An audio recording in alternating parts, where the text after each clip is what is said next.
So thank you very much. It is the disruptor stage, so I'm sorry I am disrupting your lunch, because if it is as good as yesterday's, you're going to put in lots of calories, because I definitely need to go for a run after this convention. So I just wanted to introduce myself. My name is Michelle Armstrong from Trust Your Supplier. Surprisingly, it says it on the board.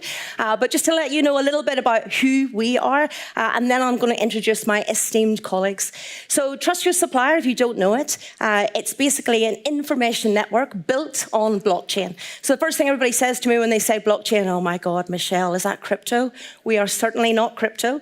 But from our perspective, the crypto that you would think about from a blockchain perspective is a digital identity of a supplier.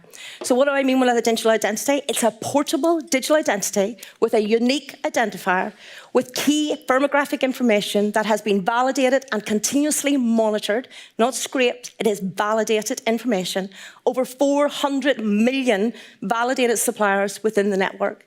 We then work with great strategic partners. A lot of them are actually here, not that I paid them, I promise I didn't, but a lot of strategic partners that actually then provide augmented information about that supplier. It's continuously monitored, and that's the most important thing.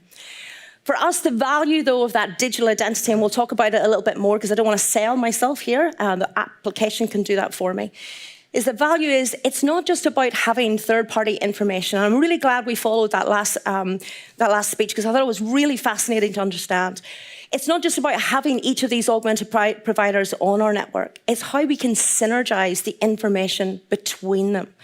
We recognise that at the moment, the Supply Chain Due Diligence Act for Germany, as we mentioned just in the last disruptor, that really does signify ESG requirements, but it also highlights requirements with regards to human rights.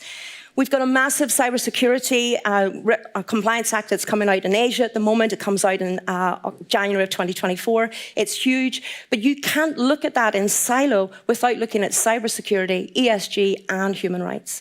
So what Trust Your Supplier are trying to do is merge all of that information together with fantastic peers. And by the way, some of these peers have got competitive advantage against us. That's not what collaboration is about. It's about actually synergizing that collaboration to look at the issue that the actual consumer has and to try and understand how we can benefit their supply chain.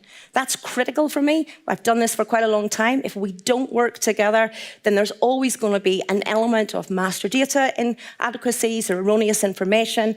If we don't work together, we're going to miss something in cybersecurity. Talked to somebody earlier this week, just give you a little bit of example.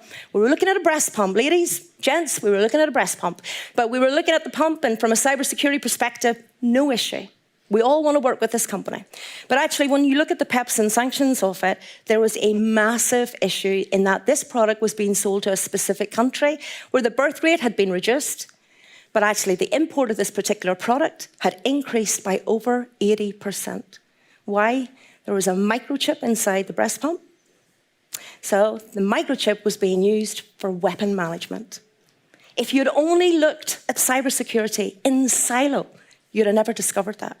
So the synergies of working with all of our strategic partners within that digital identity is to understand predictive and prescriptive insights and to understand what's happening in our world today. Okay? That's the reason why I think collaboration is extremely important.